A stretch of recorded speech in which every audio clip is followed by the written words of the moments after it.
ജനങ്ങളുടെ ആശങ്കകൾ പരിഹരിക്കാതെ വനനിയമ ഭേദഗതിയുമായി സർക്കാർ മുന്നോട്ടു പോകില്ലെന്ന് മുഖ്യമന്ത്രി പിണറായി വിജയൻ. 2013-ൽ UDF സർക്കാരിന്റെ കാലത്താണ് ഭേദഗതി ചർച്ച ആരംഭിച്ചത്.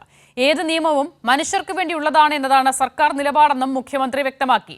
UGCയുടെ കരട് ചട്ടം രാജ്യത്തിന്റെ ഫെഡറൽ തത്വങ്ങൾ അട്ടിമറിക്കുന്നതെന്നും മുഖ്യമന്ത്രി വിമർശിച്ചു. 2013-ലാണ് വനം നിയമ ഭേദഗതിയുടെ ചർച്ചകൾ ആരംഭിച്ചത്. അത് UDF സർക്കാരിന്റെ കാലത്താണ്. അതിന്റെ തുടർ നടപടികളാണ് പിന്നീടുണ്ടായത്.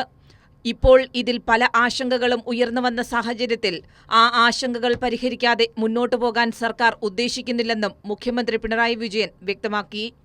വന്യജീവികളുടെ ആക്രമണത്തിൽ ആളുകൾക്കും വളർത്തുമൃഗങ്ങൾക്കും ജീവൻ നഷ്ടപ്പെടുന്നത് അങ്ങേയറ്റം ദുഃഖകരമായ കാര്യമാണ്. വന്യജീവി ആക്രമണങ്ങൾ നേരിടുന്നതിന് പ്രധാന തടസ്സമായി നിൽക്കുന്നത് 1972-ലെ കേന്ദ്ര നിയമം തന്നെയാണ്. കേന്ദ്ര സർക്കാർ ഈ പ്രശ്നത്തിൽ സംസ്ഥാനത്തിൻ്റെ യാഥാർത്ഥ്യങ്ങൾ മനസ്സിലാക്കി നടപടികൾ സ്വീകരിക്കുകയാണ് വേണ്ടത്.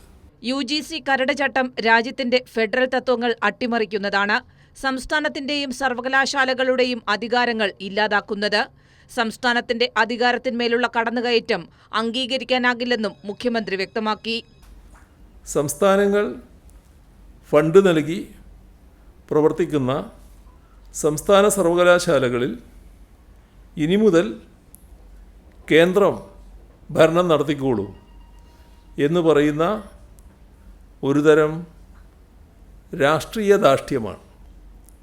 വൈസ് ചാൻസലർ പദവിയിലേക്ക് അക്കാദമിക് പരിചയമില്ലാത്തവരെയും നിയോഗിക്കാമെന്ന നിർദ്ദേശവും കരടിലുണ്ട്.